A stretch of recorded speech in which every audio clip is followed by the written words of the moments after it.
Media Center at Martinsville Speedway. And up next is Carl Edwards. He's the driver of the number 99 Ford EcoBoost Ford, for Roush Fenway Racing. And Carl, how does it feel to know that you have advanced to the Eliminator round?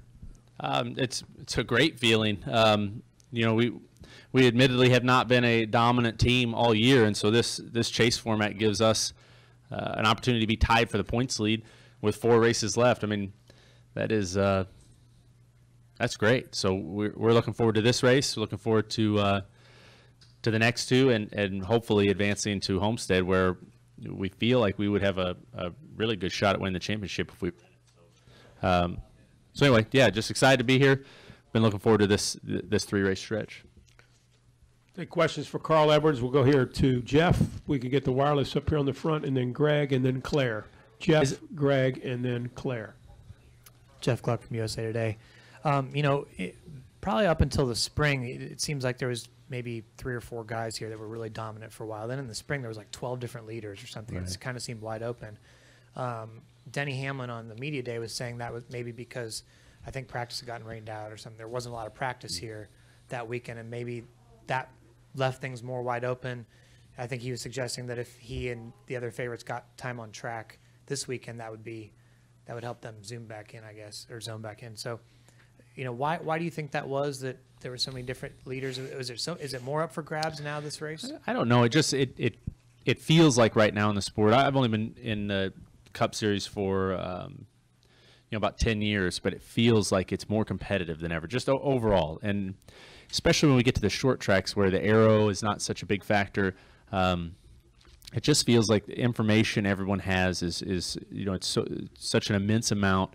Everybody has good engineers. Everyone, the information travels around the garage quicker, so it's harder to have an advantage. And when you combine that with a track like this, which is really difficult to pass, I mean, it's just because of the size of it, I think you're going to see guys that can, have a good pit strategy, or they make a good move on a restart and they're out front, and you probably see more leaders. And I think that's only going to, that type of thing's only going to happen more and more as the sport, especially with taking horsepower away and things like they're talking about next year. It's just going to get more and more, it's going to get closer between the competitors. I think that's what it is. So, Greg, and then Claire.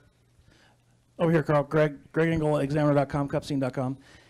The pressure, obviously, as you move to each round, seems to be getting more and more. Do you feel that as you get to each round? Is there more pressure and more pressure, or is it the same pressure you've had every week to go out and win races? Well, it's definitely more for us. We got to win early on, which was, that was spectacular. That made the up until the chase started, that we were just kind of having fun, and there wasn't a lot of pressure. So so yeah, there is more pressure now.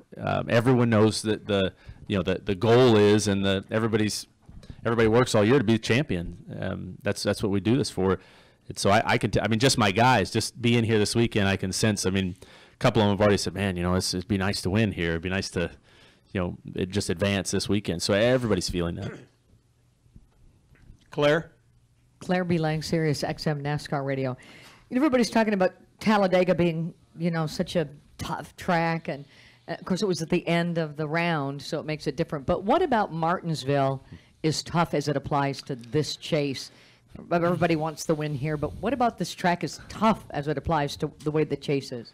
I mean, just look around at the pictures on the walls. I mean, like the one behind you, and it's a tough place. It's a difficult.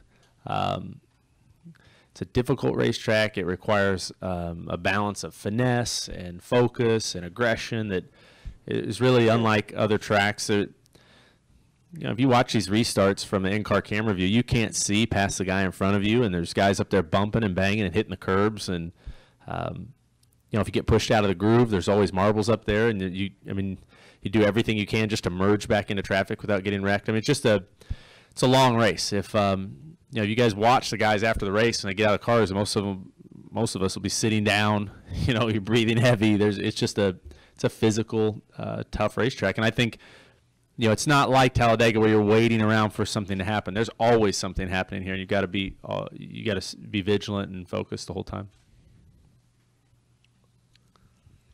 Let's go to Drew, and then we'll go to was it John? Yes. Go ahead, Drew.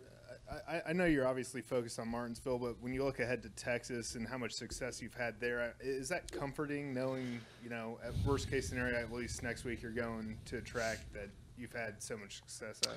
Yeah, the problem with the success I've had at Texas is it happened a long time ago.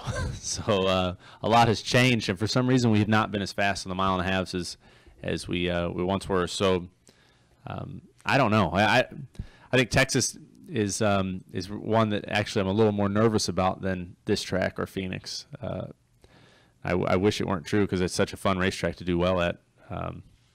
So yeah, I'm not sure what to think about Texas yet. I think it's gonna be tough. Go over here to John and then to Bob Pockers. Carl, when you think about Martinsville, obviously you said there's always something going on, and you know you're going to use some of your car up here every lap. What's the boundary? And you know, obviously you're not aero dependent here, so how much is too much, and what's just enough, and how do you implement Well, that? there's a little bit of aero impact here, but not much. You're right. But yeah, you do have to balance, you know, how aggressive you want to be. I mean, you don't want to rip the fenders off and have the wheels point in the wrong direction. I've tried all that stuff, and it does not work. So you just have to if you watch the guy that wins, his car will probably be pretty much the same shape as it was when he started, and he won't have made too many people mad because otherwise he'd be wrecked. And it's just a balance. If you've got a fast car, you know, like if my car is really fast on Sunday, you know, I definitely won't wait around and let people hold me up. But you also have to race with a certain amount of etiquette. I mean, this is one of the tougher ones to figure out. I know when I first started coming here, it was just hard to understand how aggressive to be, and but everybody kind of gets it figured out by about halfway through the race. Bob Pockers. Bob Parker, Sporting News. With 8 drivers all tied at the top of the standings, compared to usually when you come here, there may be 1 or 2 guys within 20 points, and never 8 guys even within a whole race. Does that change the dynamic of the race at all? I think I think this will change the race. The fact that there are 8 guys who, like you said, they're all tied, and everyone. It's very simple to know that if I finish in front of this guy, then I have a points advantage on him, and it'll be interesting to see how that plays out. But I think I have to think that it'll make people a little more aggressive, and you know, I think it'll be just like the other races in this chase. I think there'll be something that happens that we don't expect. It'll definitely be entertaining, and we'll just have to see. Right here, cameraman right here. Is it Justin? Right here, channel 13. Justin Felk, ABC 13. Over the last few years, once we got into the chase, a lot of drivers that were even in the chase said that the 48 team was the team to beat just because of his history. Who's the driver to beat this year, or is it totally different just because of the new format? Boy, it's so tough. I mean, you saw some really good drivers, obviously, and some great teams with great success this year get eliminated this past round. I have to say, though, to me, if I really was forced to bet on someone, you know, or so, let me put it a different way, the people I think you're going to have to beat to win the championship are the Penske cars. I feel like both Brad and Joey they're fast every week. They're definitely fast at tracks like Homestead, and if they make it to that final round, they're going to be very tough. You're going to have to really step up your game to beat those guys and win the championship. Back here to the far right, Barry. Barry Richmond, Piedmont Broadcasting Corporation. Carl, certainly you have your work cut out for you for the balance of 2014, but making the move next year to a new car make and also with the reduced horsepower, does everybody start from an even playing field, making that transition from one car make to the other? I hadn't thought of it that way, but you're right. It will be different next year, and so everyone will start a little bit fresh. So yeah, that will be maybe less of a disadvantage for me, but really, I've focused on winning this championship. This is, and I keep going back to what Ryan Newman said at the Hall of Fame, but he said, you know, he pointed out, he said, man, I've never been tied for the points lead with 4 races to go, you know, and that's an amazing opportunity. So I think looking at next year too hard for me would be foolish, and you know, I need to focus on this. Go back, Jeff Hood, back in the middle. Hey, Carl, Jeff Hood of RacingToday.com.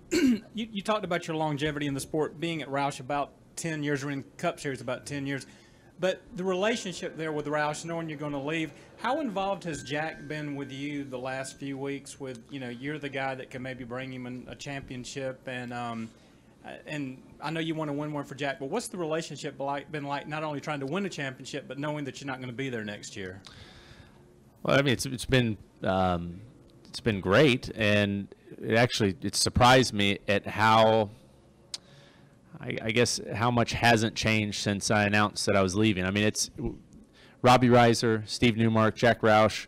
I mean, they'll joke around a little bit about it, but there's really nothing but hard work and dedication by all those guys to get this '99 team a championship. So, someone asked me the other day, they said, well, have they been keeping you out of meetings? And I said, well, or withholding anything? And I don't know if they have been. I asked Steve Newmark about it, and he laughed and said no.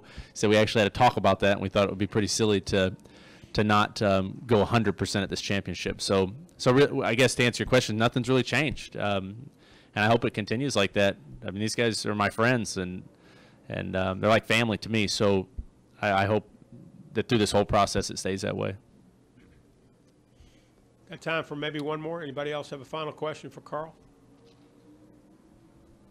Okay, Carl, thank you, and good luck this weekend. All right. Thanks, guys.